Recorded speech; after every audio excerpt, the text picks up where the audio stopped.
बिस्मिल्लाहिर्रहमानिर्रहीम। अस्सलाम वालेकुम नाज़रीन, आप यूट्यूब चैनल देख रहे हैं। मैं इमरान खान हूँ। सबसे पहले आसिम मुनीर साहब ने दौरा अमेरिका अपना मुकम्मल किया, उसके बाद वो बेल्जियम गए और बेल्जियम से भी एक खबर आ रही है, वो बाद में बताता हूँ। लेकिन आसिम मुनीर साहब ने वहाँ पे पाकिस्तानी कम्युनिटी से खिताब भी किया है। वो बतौर आर्मी चीफ जा रहे हैं, फील्ड मार्शल जा रहे हैं, लेकिन पाकिस्तानी कम्युनिटी से भी वो खिताब कर रहे हैं, ताजरों से भी वो मिलते हैं और सियासी और इंतज़ामी मामलात में वो इंटरफेयर करते हैं। तो इस वक्त जो पाकिस्तान की मिलिट्री एस्टेब्लिशमेंट है उसका पूरी तरह से सियासत में और इंतज़ामी मामलात में, वजारत ख़ारजा में, वजारत दाखिला में और तमाम मईशत समेत हर जगह पे उनका अपना एक किरदार है। और ये बड़ी अच्छी बात है पाकिस्तान की मौजूदा जो रजीम है उसमें शामिल सियासी जमातों के लिए कि कल को वो बड़े आराम से सारा मलबा पाकिस्तान की मिलिट्री एस्टेब्लिशमेंट पे डाल देंगे कि जितना भी फेलियर था वो सारा इसलिए था कि हम मजबूर थे, हम कुछ कर नहीं सकते थे और फ़ौज के कंट्रोल में था सारा कुछ, तो उन्होंने ये तबाही फेरी है। हम लोग तो पहले भी डिलीवर करते रहे, आइंदा भी कर सकते हैं। तो ऐसी बातें फ्यूचर में वो कर सकेंगे और उनके लोग ये कहेंगे, और ये मैं अच्छी तरह जानता हूँ, माजी में भी ऐसे करते रहे, आइंदा भी ये करेंगे। पाकिस्तानी कम्युनिटी से उन्होंने खिताब किया, वहाँ भी वो सोशल मीडिया को नहीं भूले। यानी सोशल मीडिया एक ऐसी प्रॉब्लम है पाकिस्तान की एस्टेब्लिशमेंट के लिए जो उनके आसाब पे सवार है और उसे एस्टेब्लिशमेंट किसी जगह पे भी बुला नहीं सकती। जितनी फ़िक्र और कोशिश सोशल मीडिया को तबाह करने के लिए की गई है, उससे आधी कोशिशें और वक्त सर्फ किया जाता है दहशतगर्दी को ख़त्म करने के लिए या पाकिस्तान की माशी तरक्की के लिए, तो पाकिस्तान के हालात आज शायद पहले से काफ़ी बेहतर होते, लेकिन इस तरफ तवज्जो दी नहीं गई। अच्छा, आर्मी चीफ की मुद्दत मुलाजमत के हवाले से मैं कोई बात आपको बताऊं। इससे पहले जो बेल्जियम का आर्मी चीफ का दौरा, उस हवाले से एक दावा सामने आया है और ये बाकायदा एक दो ट्वीट्स मेरे पास मौजूद हैं। एक मोहम्मद फैसल साहब का ट्वीट है और ये कहते हैं जी कि बेल्जियम के दौरे पर आए हुए पाकिस्तानी आर्मी चीफ आसिम मुनीर के खिलाफ पाकिस्तानियों ने बेल्जियम में FIR कटवा दी है। FIR में आर्मी चीफ पर सफारत खाने के एहलकारों के ज़रिए हमला करवाने का इल्ज़ाम है। यानी एक तो ये वो उन्होंने बात की है, लेकिन नहीं, जो मेरे पास एक और इतला है ना, वो अब इसकी कोई तस्दीक नहीं हो सकती, लेकिन ये इतला ये कह रही है कि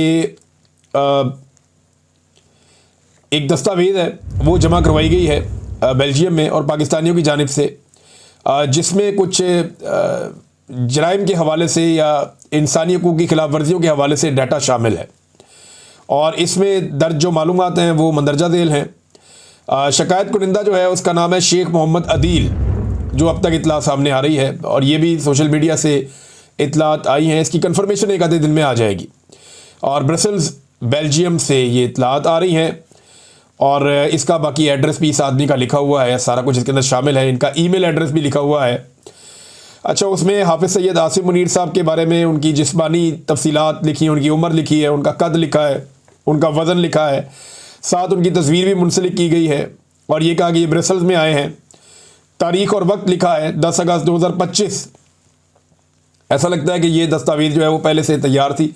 बहरहाल इल्ज़ामात जो है वो इसमें इंसानियत के खिलाफ जराइम, इस्लामाबाद में पुरअमन मुजाहिरीन का कत्लेआम, अगवा और तशद्दुद और 10,000 अफराद को कानूनी कार्रवाई के बगैर कैद में रखना, दहशतगर्दी और आलमी दबाव का, ये सारी चीज़ें जो है वो इसके अंदर शामिल की गई इस दस्तावेज़ में। और इसके अंदर जो सबूत साथ मुंसलिक किए गए हैं वो मुख्तलिफ NGOs और एमनेस्टी इंटरनेशनल की रिपोर्टें और मीडिया के मज़ामीन इसके अंदर शामिल किए गए हैं।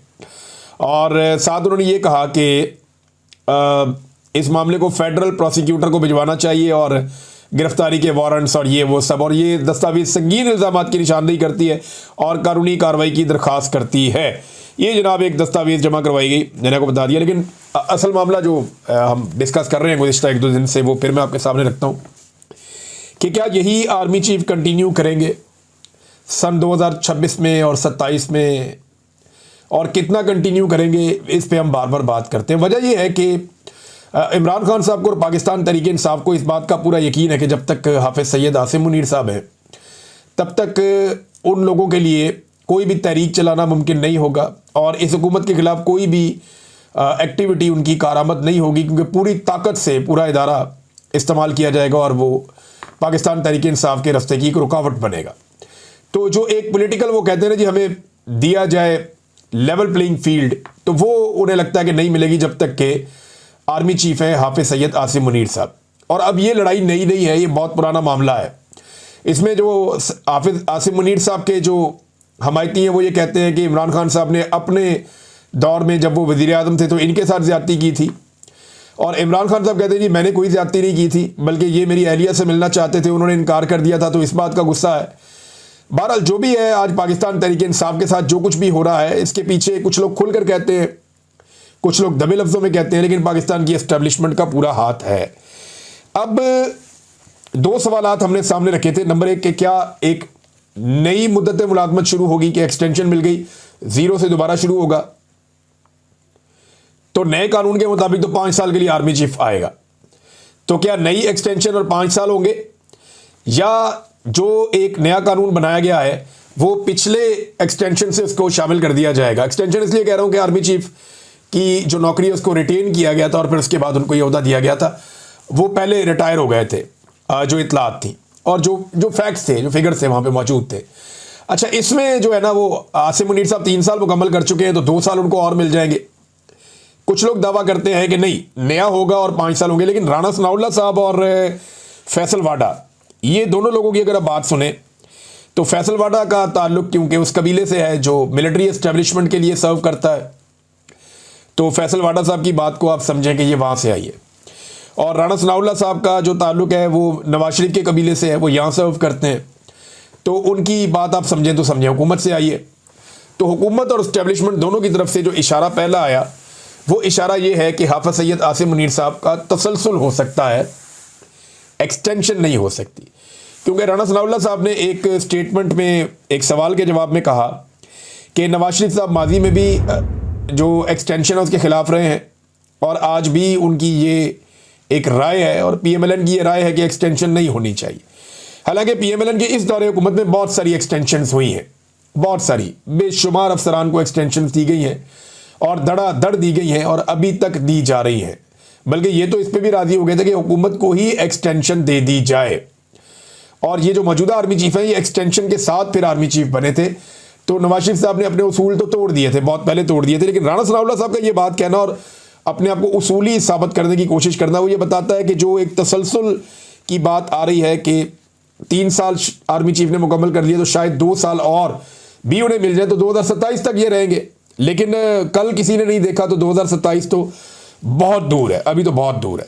अच्छा नाज़रीन, इसमें एक इंटरनेशनली जो खबरें आ रही हैं इसराइल को लेकर और फ़लस्तीन को लेकर, गज़ा को लेकर, उसमें सहाफ़ियों का कत्लेआम हुआ है, बहुत सारे जो इमदादी कारकुन हैं उनका कत्लेआम हुआ है।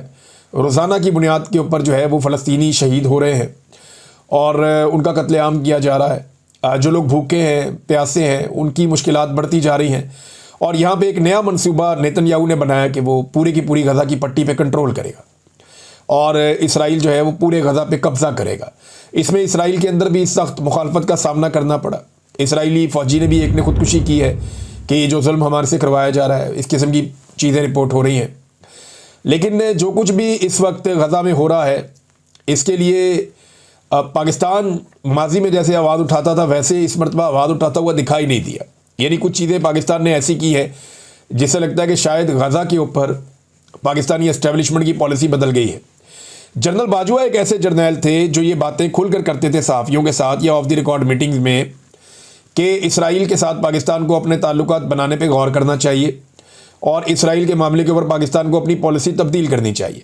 हमने ये देखा कि मिलिट्री एस्टेब्लिशमेंट के ज़ेरे साया पलने वाली जितनी भी मजहबी सियासी जमातें हैं, वो भी अब इसराइल और गज़ा के मामले पर उस तरह खड़े नहीं होते जिस तरह माजी में होते थे। आजकल पाकिस्तान में एक बात बड़े आराम से की जाती है और वो ये कहा जाता है कि जी ये तो अरबों का मसला है और अरबों को ही अगर कोई प्रॉब्लम नहीं है तो फिर हम क्यों उछलते कूदते हैं, हमें इसके बीच में नहीं आना चाहिए। हमारा मसला जो है वो कश्मीर का है, लेकिन कश्मीर के मामले में कोई हमारे साथ खड़ा नहीं होता। तो ये इसको मुसलमानियत से या इस्लाम से हटाकर या मज़हब की बुनियाद से हटाकर इसको एक इलाकाई लड़ाई के तौर पे अब देखा जा रहा है। और कुछ लोग मशवरे दे रहे हैं कि जी इसराइल को तस्लीम कर लिया जाए। अब कुछ चीज़ें ऐसी हुई हैं पाकिस्तान में मौजूदा रजीम के दौरान कि वो इशारा कर रही हैं कि पाकिस्तान की सोच क्या है। यानी मेरे पास यहाँ पे एक ख़बर है, अगर आप ये मंजर भी देखें तो आपको नज़र आ जाएगा, ये ट्विटर में आपको नज़र आएगा कि इसराइल के अंदर एक बहुत बड़ा एहतजाज हुआ।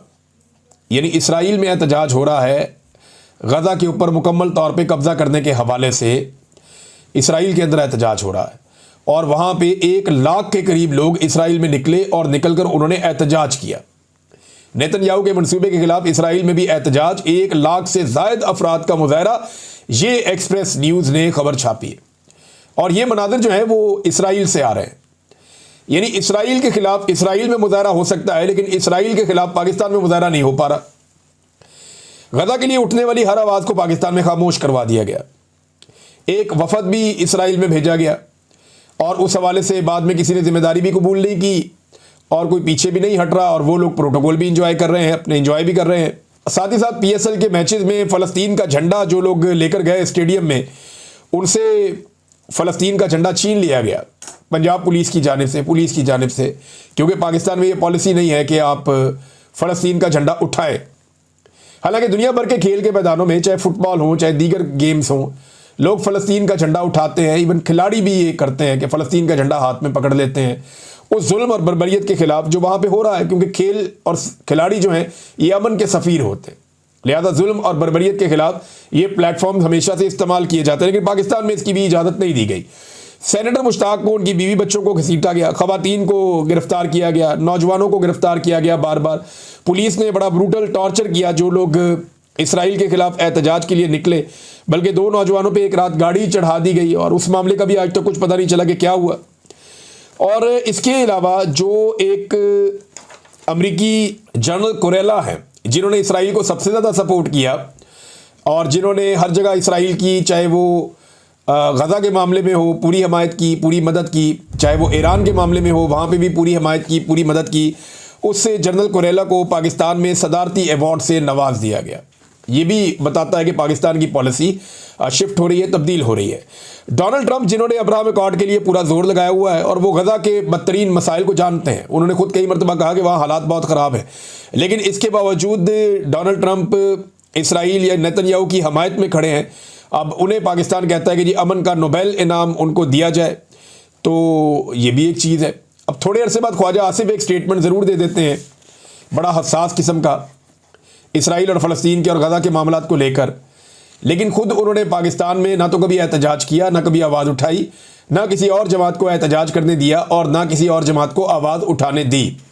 वो कहते हैं कि गज़ा पर इसराइल के कब्ज़े के मंसूबे पर आलम इस्लाम क्या करता है, मज़म्मत पर इक्तफ़ा किया जाए, ज़बानी कलामी गुजारा किया जाए या अमली इक़दामात उठाए जाएंगे।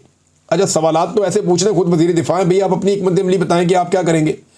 आपके पास मुस्लिम दुनिया की सबसे बड़ी और ताकतवर फ़ौज है, तो आप बताएं ना कि आपने इसके ऊपर क्या हिकमत अमली बनाई है और आप इस पर क्या करना चाहते हैं। तो आप दुनिया की तरफ देख रहे होते हैं कि गैर मुस्लिम ममालिक में करोड़ों लोग सरापा एहतजाज हैं। अब मुस्लिम ममालिक में एहतजाज करने नहीं देते, आधे से ज़्यादा मुस्लिम ममालिक में डिक्टेटरशिप है, वहाँ निकल ही नहीं सकता कोई आदमी एहतजाज करने के लिए, और पाकिस्तान में भी एक गैर एलानिया डिक्टेटरशिप है, यहाँ पर भी नहीं निकलने दिया जाता। जबकि मगरिब में मजबूत आवाज़ें उठ रही हैं। 1.5 अरब मुसलमान यौम हिसाब पे रसूल सल्लल्लाहु अलैहि वसल्लम रहमतुल्लिल आलमीन को क्या जवाब देंगे। तो ख्वाजा आसिफ साहब, ये जवाब तो आपने भी देना है, इक़्तिदार तो अल्लाह ताला ने आपको दिया है, फ़ौज की कमांड आपके हाथ में है, तो ये जवाब आपने देना है क़यामत वाले दिन, और गिरबान आपका पकड़ा जाएगा क़यामत वाले दिन। ये जो मजलूम मुसलमान हैं जिनको आप एहतजाज करने पर भी मारते हैं, इनका गिरबान नहीं पकड़ा जाएगा। तो पाकिस्तान ने किस तरह हमायत की है ये अब आपके सामने। नाज़रीन, एक तरफ पाकिस्तान के अंदर भी दहशतगर्दी कंट्रोल नहीं हो रही। मोहसिन नकवी ने कहा था कि SHO की मार है दहशतगर्द, तो दहशतगर्दों के डर से हुकूमत पाकिस्तान ने, ये वो दहशतगर्द हैं जो एक SHO की मार थे, उन दहशतगर्दों के डर से हुकूमत पाकिस्तान ने 14 अगस्त तक के लिए बलूचिस्तान में ट्रेनों की आमदोरफ्त पर पाबंदी लगा दी है। यानी ट्रेनें ही बंद कर दी कि दहशतगर्द, आप ट्रेन को प्रोटेक्ट नहीं कर सकते। यानी एक ट्रैक के ऊपर एक ट्रेन जाती है, हुकूमत पाकिस्तान ने हाथ खड़े किए कि ये जो ट्रेन ट्रैक के ऊपर जा रही है, हम इसको प्रोटेक्ट नहीं कर सकते, इसकी हिफाजत की जिम्मेदारी हुकूमत नहीं ले रही। और इतनी सिक्योरिटी फोर्सेज हैं पाकिस्तान में, आप अंदाज़ा करें कि हमारे पास जो स्ट्रेंथ है वो 12 लाख से ज़्यादा पुलिस और दूसरी फोर्सेज और फौज वगैरह ये सब मिला के लगभग 10-12 लाख है। इतनी बड़ी स्ट्रेंथ पाकिस्तान के पास है फोर्सेज की, लेकिन इसके बावजूद पाकिस्तान जैसा एटमी पावर मुल्क चंद मुट्ठी भर दहशतगर्दों से ऐसा खौफजदा है कि ट्रेनों की आमदरफ्त ही पाकिस्तान ने बंद कर दी, और दावे इनके इतने बड़े बड़े हैं कि जनाब हम ये कर देंगे वो कर देंगे। तो मोहसिन नकवी साहब को सोचना चाहिए, बल्कि एक और मसले में फंस गए हैं मोहसिन नकवी साहब, और ये इस्लामाबाद में एक मस्जिद से रिलेटेड इशू है। वहाँ पे मसाजिद कुछ बहुत सारी बनी हुई है जो ग्रीन बेल्ट पे या रस्तों पे बनी हुई है या कब्ज़े की ज़मीनों के ऊपर बनी हुई है, और हुकूमत के बकौल ये है कि ये ज़मीनें जो है ये सरकार की हैं और इनके ऊपर कब्ज़ा करके मसाजिद बनाई गई हैं। एक तो कब्ज़े की ज़मीन के ऊपर मस्जिद कैसे बन सकती है, बननी ही नहीं चाहिए। और जब उसकी बुनियादें रखी जा रही थी तो उस वक्त मना करना चाहिए था कि ये मसाजिद यहाँ पे कब्ज़े की ज़मीनों के ऊपर ना बनाई जाएँ, ये सरकार की ज़मीन है या किसी और मकसद के लिए रखी गई है। तो ये तो कभी भी मेरे ख्याल में मुनासिब नहीं है कि किसी ज़मीन के ऊपर या किसी की भी ज़मीन के ऊपर या सरकार की ज़मीन के ऊपर बग़ैर परमिशन के आप मस्जिद तामीर करें, मेरे ख्याल में नामुनासिब होगा। लेकिन मुझे हैरत इस बात पे होती है कि रातों रात इन्होंने मस्जिद भी गिरा दी, वहाँ पे वो उसका जो मलिका सारी वो जगह है वो साफ़ कर दी और वहाँ पे कोई दरख्त वरख्त भी लगा दिए कुछ एरिया में। कुछ लोग कहते हैं मस्जिद वहीं पे और मदरसे वाला जो बिल्डिंग का एरिया था वो सारा गिरा दिया गया है। अब वहाँ पे मौलवी इकट्ठे हो गए, उन्होंने कुरान पाक के नुस्खे हाथ में पकड़े हुए थे और उन्होंने कहा जी कि ये जब शहीद किया गया है उस बिल्डिंग को तो वहाँ पे ये कुरान पाक के नुस्खे भी शहीद हुए और इस पर वो बहुत गुस्से में थे। उन्होंने कहा जी मोहसिन नकवी इस्तीफ़ा दे, हम उसको नहीं छोड़ेंगे। ये ज़्यादा जो रोला पड़ा है ये जमीयत उलमा इस्लाम के, क्योंकि मौलवी उससे मुंसलिक थे तो उन्होंने ये बात की है, इस बात को ज़्यादा उठाया है। अब देखते हैं इसका हल क्या निकलता है। लेकिन उन्होंने रातों रात दोबारा बुनियाद रखी, उन्होंने कहा जी हम दोबारा यहाँ पे तामीर करेंगे, यहाँ पे हम मस्जिद बनाएंगे। अब मामला ये है कि अगर कब्ज़ा छुड़वाना ही है, देखें जहाँ मैं ये कह रहा हूँ ना कि आप गैर कानूनी तौर पे जगह पे आप मस्जिद तामीर ना करें, ये मुनासिब नहीं है। मेरे ख्याल में हमारा मज़हब और हमारा अखलाकियात इसकी इजाज़त नहीं देता। लेकिन सेम टाइम में मैं ये भी कह रहा हूँ कि ये मौजूदा हुकूमत को भी होश के नाखून लेने चाहिए। ये मामला बातचीत से कर लेते, लेकिन चले इसको भी छोड़ें। ये जो नदी नालों के ऊपर, पानी के रस्तों के ऊपर पूरी पूरी सोसाइटियाँ बन गई हैं, ये आपको नज़र नहीं आती। जो बड़े बड़े लैंड माफियाज ने और बड़े बड़े सरमायादारों ने ज़मीनों पर कब्जे करके प्लॉटिंग करके बेच दिया है, वो कब्जे आपको नज़र नहीं आते। जो DHA जैसी एक सोसाइटी जिसके ऊपर पाकिस्तान की मिलिट्री एस्टेब्लिशमेंट का हाथ है, वो ज़मीनें जैसे लोगों से लेती है, वो आपको नज़र नहीं आता। यानी इंतज़ामिया को सिर्फ मस्जिद नज़र आई है कब्जे के नाम के ऊपर और बेशुमार चीज़ें वो नज़र नहीं आई। मैं क्लियरली कह रहा हूँ कि जो काम यहाँ हुआ वो भी ठीक नहीं था, लेकिन ये हुकूमत को होश के नाखून लेने चाहिए कि पानी के रस्तों के ऊपर, नदी नालों के ऊपर पूरे पूरे प्लाजे और इमारतें तामीर कर दी गई हैं, उसके ऊपर ये नहीं जागे, उसके ऊपर इनको होश नहीं आया। और वहाँ पे जो इलीगल कंस्ट्रक्शन हुई और जो बंद बांधे गए, उनकी वजह से पूरे के पूरे शहर डूब रहे हैं। जब भी बारिशें होती हैं हर तरफ जो है वो शहर डूबना शुरू हो जाते हैं और हर साल अब ये होता है।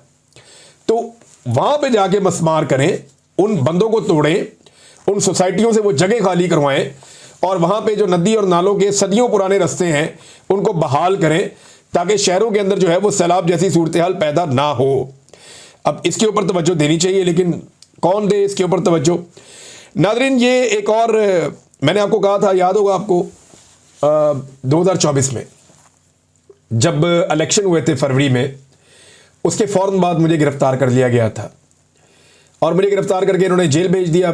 जब मैं वापस आया तो हुकूमतें सारी बन चुकी थी, लेकिन इलेक्शन अल्हम्दुलिल्लाह मैंने रिपोर्ट किया और पूरा रिपोर्ट किया था।